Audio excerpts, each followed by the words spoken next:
Boa noite a todos. É um grande prazer mais uma vez estar aqui com todos vocês.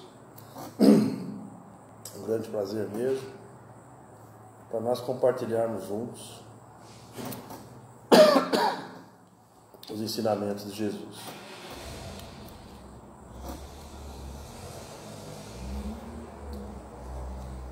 Aquelas pessoas, que quiserem ainda já arrumarem o copo d'água, ainda tem um tempinho, enquanto a gente inicia a preparação, para que essa água seja fluidificada e que possamos obter o máximo da preleção evangélica dessa segunda-feira. Vamos então, a partir desse momento, nos envolvendo com o nosso mentor espiritual, com o mentor espiritual desse trabalho, com o mentor espiritual desta casa, também com o mentor espiritual da Aliança Espírita Evangélica. Vamos então, a partir de agora, esquecer dos nossos problemas, das nossas preocupações, das nossas dúvidas. Vamos deixar isso tudo do lado de fora desta casa, de modo que nós possamos nos envolver assim com o nosso mentor espiritual, de modo que possamos obter as intuições daquilo que mais estamos precisando fazer para nos melhorar nesse momento. Vamos então saudando aos irmãos da higienização, que já estão conosco, já estão nesta casa, nos demais lares, já há algum tempo, preparando o ambiente para mais esse trabalho espiritual. A eles agradecemos. Pedimos que façam um repasse em toda esta casa, em todos os seus compartimentos, mas principalmente em nós mesmos, higienizando nossos pensamentos, nossos sentimentos e as nossas emoções. Assim seja. Saudamos e agradecemos aos irmãos responsáveis pela segurança externa de nossa casa e também dos lares, que também já estão conosco há algum tempo, e a quem pedimos que forme um anel fluídico, protetor, impedindo que aqui adentrem vibrações contrárias ao Evangelho de Jesus. Que aqueles irmãos que ainda não estiverem preparados para esse trabalho, que possam ser carinhosamente encaminhados aos locais mais adequados. Saudamos e agradecemos as fraternidades cristãs do espaço, fraternidade do Trevo, dos humildes, através do Dr. Bezerra de Menezes, a quem pedimos que fluidifique essas águas e tantas outras. Saudamos e agradecemos a Ismael, anjo preposto de Jesus para a evangelização do Brasil, a quem pedimos que ilumine o coração e também a mente de todos aqueles que têm o poder, podem ajudar nos destinos dessa nação. Poder político, poder religioso, poder econômico, poder midiático, e a cada um de nós, brasileiros, para que possamos fazer a nossa parte, de modo que o Brasil se torne o coração do mundo, a pátria do Evangelho. Chegando até Maria, Mãe de Jesus, agradecemos a bondosa Mãe e pedimos que continue a nos ajudar, e principalmente aos pais e também aos responsáveis pela educação de seus filhos, que eles possam educar seus filhos dentro de alguma religião, seja ela qual for. Chegando até Jesus, nosso grande mestre, também agradecemos por vossa ajuda e pedimos que nos ajude a estarmos sempre atentos, vigiando e orando, vigiando e orando, vigiando e orando. E, ó Senhor, dá-nos paciência para aceitar aquelas coisas que nós não podemos e não devemos mudar. Dá-nos coragem para mudar aquelas coisas que podem e devem ser mudadas. E dai-nos sabedoria para que possamos saber distinguir. Chegando até Deus Pai Todo-Poderoso, agradecemos ao Pai por mais essa reencarnação e pedimos que nos ajude a cumprir vossas leis, de modo que possamos segui-las, principalmente na lei de justiça, amor e caridade. Ajoelhados espiritualmente, rezamos a prece que um dia Jesus nos ensinou. Pai nosso que estais nos céus, santificado seja o vosso nome. Venha a nós o vosso reino. Seja feita a vossa vontade, assim na terra como nos céus. O pão nosso de cada dia nos dai hoje. Perdoai as nossas ofensas, assim como perdoamos a quem nos tem ofendido. E não nos deixeis cair entre as tentações, mas livrai-nos de todos os males, que assim seja. O vosso é o reino, o poder e a glória para sempre. Que assim seja. Todos bem? Bem, hoje nós vamos tratar do capítulo 24 do Evangelho segundo o Espiritismo. Não ponhais a candeia debaixo do alqueire. Esse capítulo já foi desenvolvido, uma parte dele, semana passada, pelo nosso colega Rubens, e eu vou dar continuidade. Vou dar um rápido repasse e vou finalizar o capítulo. Tá? Não ponhais a candeia debaixo do alqueire. O que significa isso? Que não se pode ocultar a luz, não se pode ocultar o conhecimento. E aqui mais adiante ele fala que cedo ou tarde o conhecimento, a verdade, a luz vão chegar, na medida do desenvolvimento, da evolução de nós seres humanos. Então esse capítulo fala, por que fala Jesus por parábolas, não vades ter com os gentios, não são os que gozam de saúde, que precisam de médico, até aqui o Rubens desenvolveu semana passada. E para terminar, vem a coragem e a fé, carregar sua cruz, quem quiser salvar a vida, perdê-la.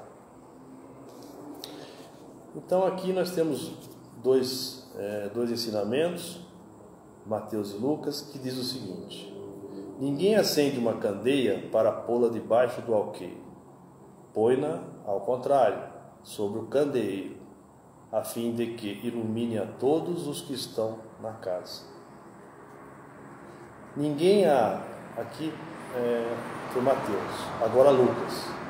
Ninguém há que, depois de ter acendido uma candeia, a cubra com um vaso, ou a ponha debaixo da cama, põe-na sobre o candeeiro, a fim de que os que entrem vejam a luz.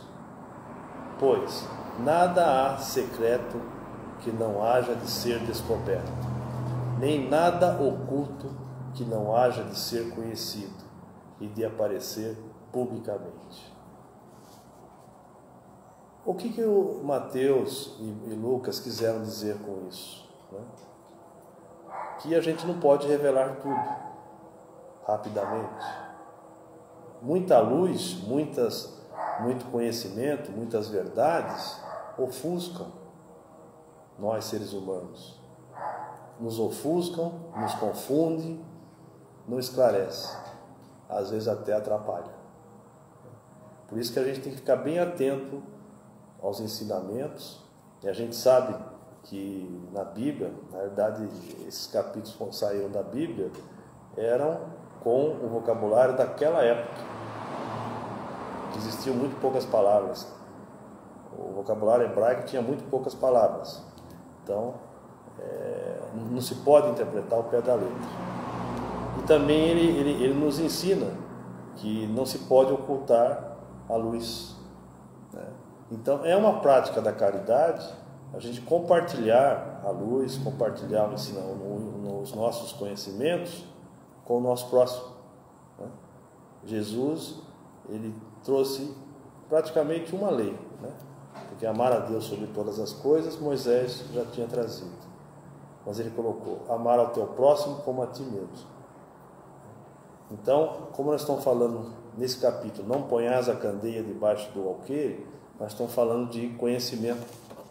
Então, cabe a nós praticar o bem, praticar a caridade e compartilhar o conhecimento, né, com o nosso próximo. E mais adiante, a gente tem uma coisa interessante. E vamos trazer para os dias de hoje, né? Será que continua assim? Então ele diz, em Mateus, ouvireis com os vossos ouvidos e não escutareis. Olharei com os vossos olhos e não vereis. Porque o coração deste povo se tornou pesado e seus ouvidos se tornaram surdos e fecharam os olhos para que seus olhos não vejam e seus ouvidos não ouçam. Ou seja, é proposital, né? Nós também, quando alguma coisa nos incomoda, a gente não quer ver, a gente não quer ouvir, né?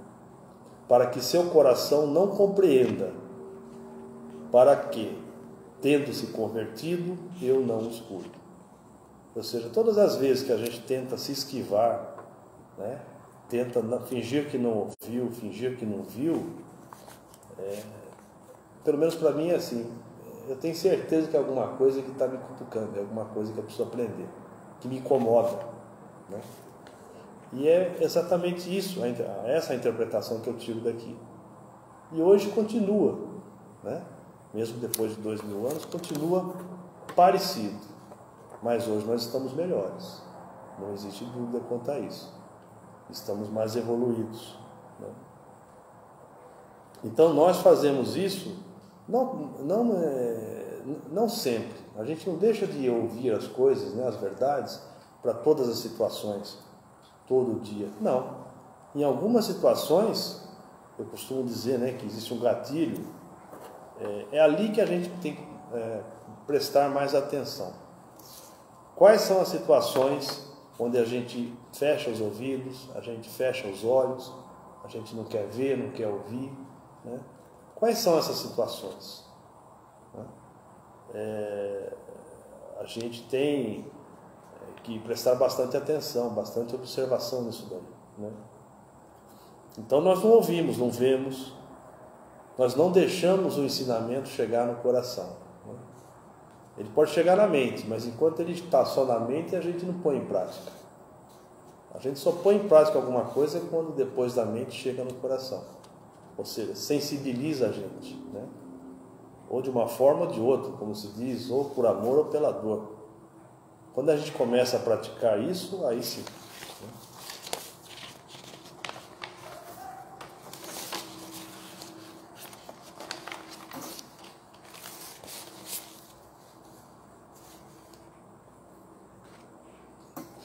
E tem mais um ensinamento bem interessante também. Se a gente refletir um pouco, nós continuamos assim, né? Ele diz assim, chegará a vez de todos, ou seja, para absorverem o conhecimento, né? Chegará a vez de todos, quando todos estiverem dominados pela opinião geral e ouvirem a mesma coisa incessantemente, várias vezes, repetidas ao seu derredor.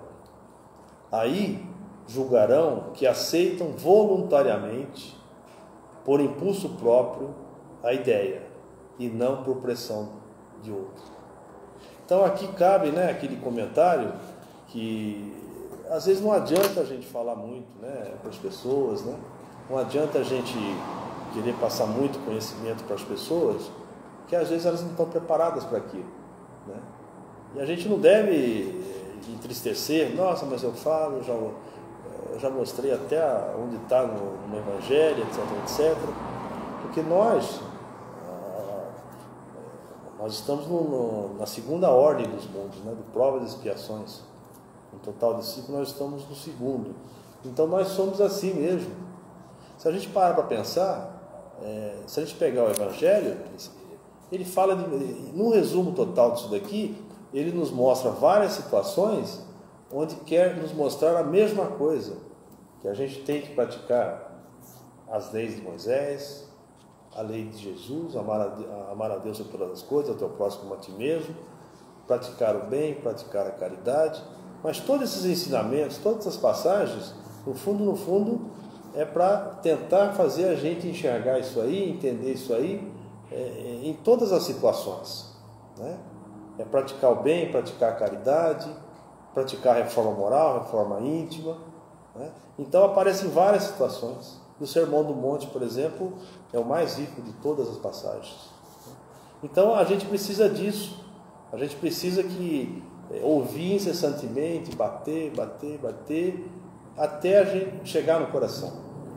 Porque de cor, muitos ensinamentos a gente já sabe, né? Mas poucos chegaram no nosso coração. É por isso que a gente não consegue reagir.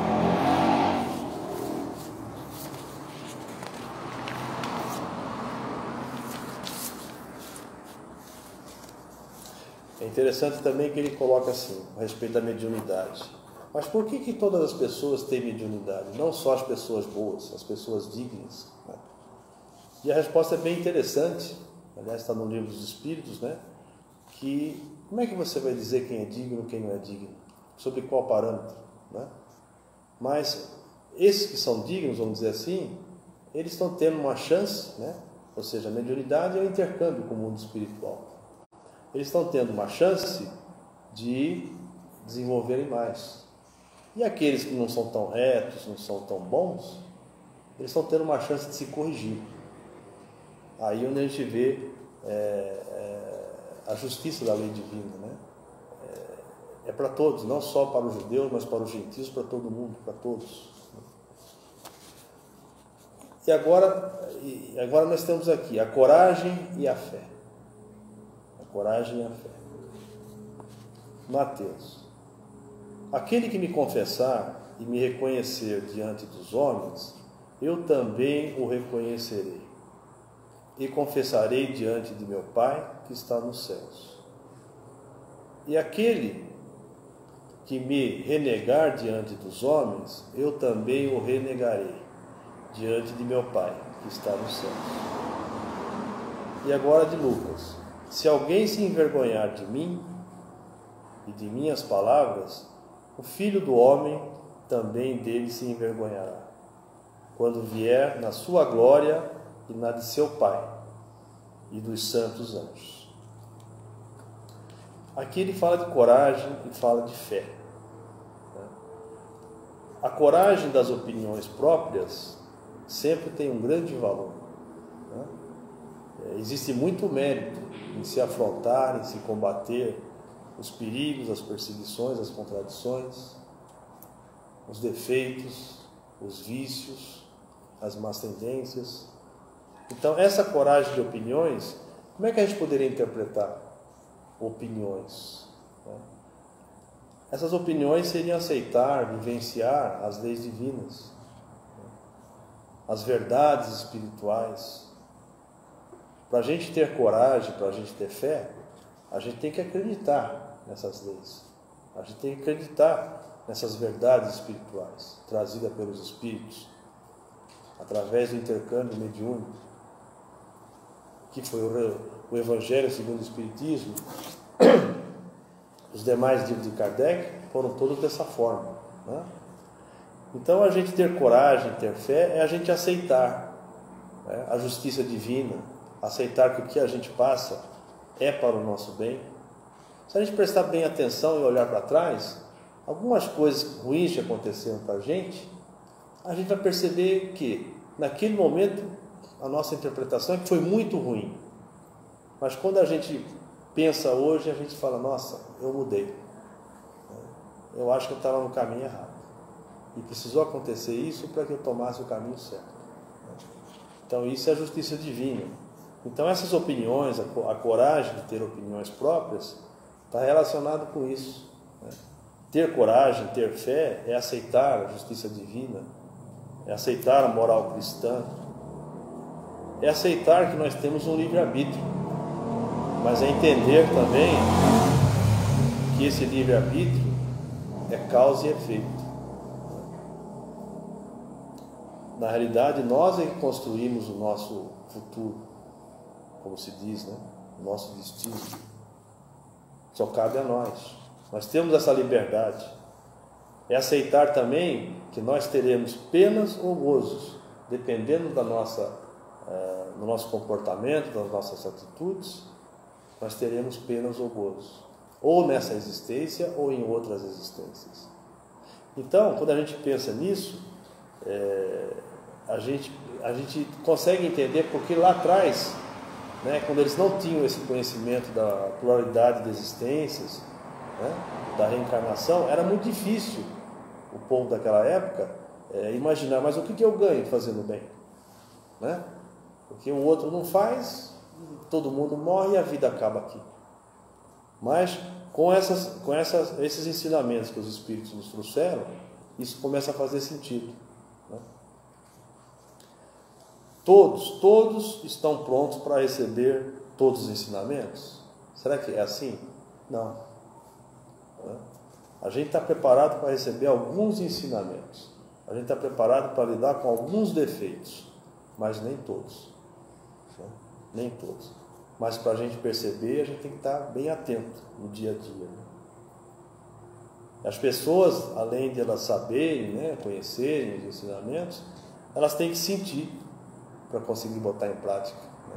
Enquanto a gente não sente, a gente não põe nada em prática. E é interessante também essa passagem, ele fala: dar-se-á àquele que tem,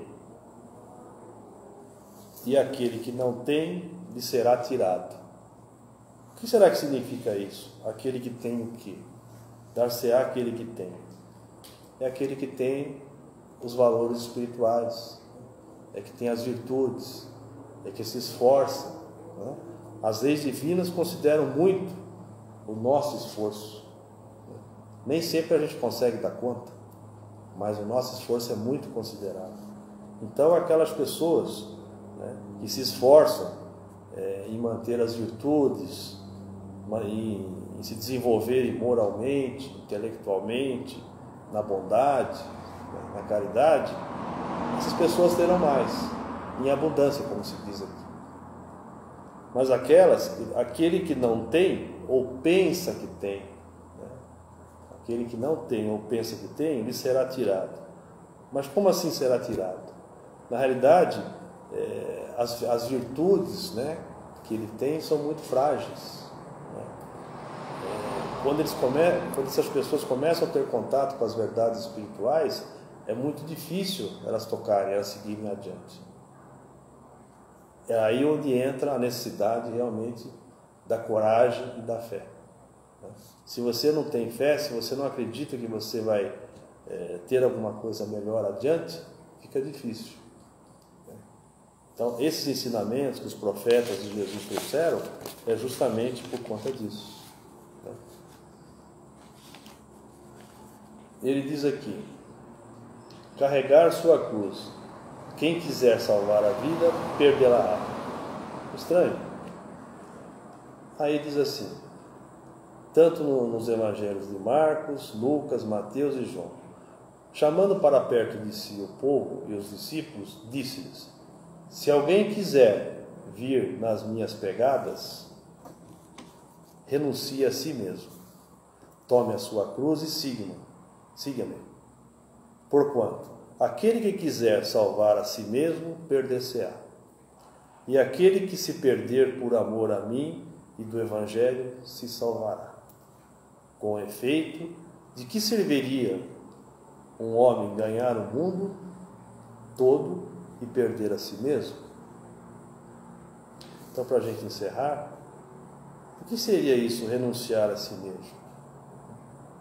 Aqui, evidentemente, está no sentido figurado, é no sentido de combater os nossos vícios, os nossos defeitos, as nossas más tendências, né? É combater o egoísmo, o orgulho, a vaidade. O que ele quer dizer com siga-me? Siga-me. Eles já tinham conhecimento das leis de Moisés. Nós também temos. É nos esforçar para seguir essas leis de Moisés.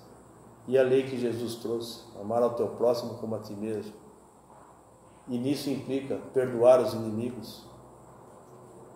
Que eu sei, essa era a única lei que não estava bem clara lá com Moisés. Mas a época era outra. A época era outra.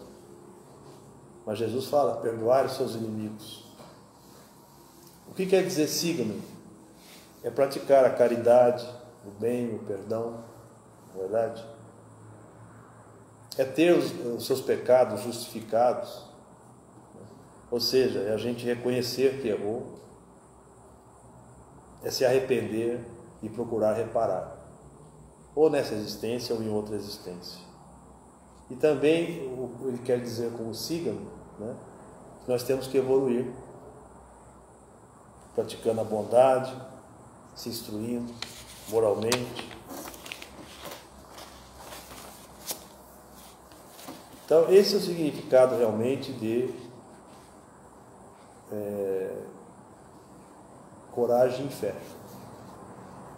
Coragem e fé. Então, nós temos que ter um compromisso. Um compromisso que a gente tem que se esforçar, nada é fácil para ninguém. Mas a gente vai saber que lá na frente, aquele esforço, aliás, uma coisa muito importante é a gente estar sempre em sintonia com o nosso mentor espiritual, né? Para que ele nos ajude, para que ele consiga ficar próximo a gente quando nós estamos naquelas situações bem difíceis, bem difíceis. Então, agora para encerrar mesmo, tem um texto bem interessante. Considerai-vos felizes quando haja homens que, pela sua má vontade para convosco, vos deem a ocasião de provar a sinceridade da vossa fé. Olha que profundo. Fiquem felizes quando aparecer em suas vidas alguém com má vontade querendo vos prejudicar. Porque aí você vai ter a chance, tá certo? De provar a sua fé e a sua coragem. A maior coragem está em dominar a si mesmo. Não é responder, muito menos se vingar, longe disso. E lamentai a cegueira, porém nunca os maldigais. Ou seja, nós devemos orar por eles.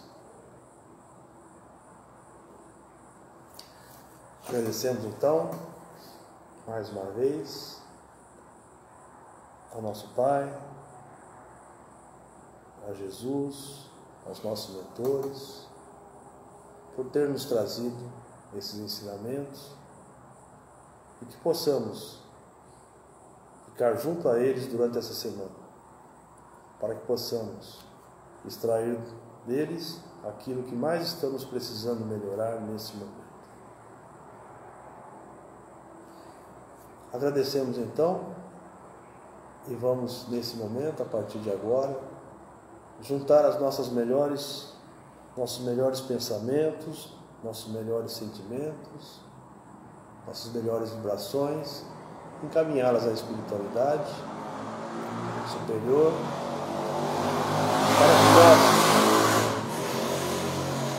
para que possam ser distribuídas aonde mais necessidade e merecimento houver. Vibremos pelo universo, por todos os mundos, para a evolução de todos os mundos. Vibremos pelo umbral, pelo vale dos suicidas, dos abortados, dos criminosos, por todos esses irmãos, para que possam ser aliviados, despertados e reformados. Vibremos pelo nosso planeta, por todos os países, principalmente aqueles que estão em guerras. E nesse momento de pandemia, nessa expiação material e espiritual, vibremos para todos os governantes, para todos os profissionais de saúde, para que possam fazer o melhor por suas populações. Vibremos por todas as religiões, por todas as casas de Deus espalhadas pelo mundo todo. Em particular, vibremos por nossa casa, Centro Espírita Luz do Caminho. Vibremos por seus trabalhadores, ex-trabalhadores, assistidos, por todos os trabalhos, por todas as escolas. Vibremos para que possamos estar sempre em harmonia, para que possamos manter essa casa como um hospital de almas, como uma escola de almas, encarnadas e desencarnadas. Vibremos pelas instituições sociais, pelas creches, cadeias, penitenciárias, asilos, manicômios, orfanatos, por todos aqueles irmãos que ali estão, trabalhadores, assistidos e dirigentes. Vibremos por todos aqueles que Deus colocou em nosso caminho, para que sejam instrumentos de nossa evolução. Vibremos por aqueles que se consideram nossos inimigos e também por aqueles a quem nós consideramos nossos inimigos. Vibremos para que possamos chegar a um termo ainda nesta reencarnação. Vibremos pela família, para que esteja sempre unida, se ajudando mutuamente, cumprindo assim a missão da família. E pedimos licença para vibrar por nós mesmos, para que estejamos sempre atentos, vigiando e orando, vigiando e orando, vigiando e orando. E ao Senhor, dai-nos paciência, para que possamos aceitar aquelas coisas que nós não podemos e não devemos mudar. Dai-nos coragem, para que possamos mudar aquelas coisas que podem e devem ser mudadas. E dai-nos sabedoria, para que possamos saber distinguir. E assim seja.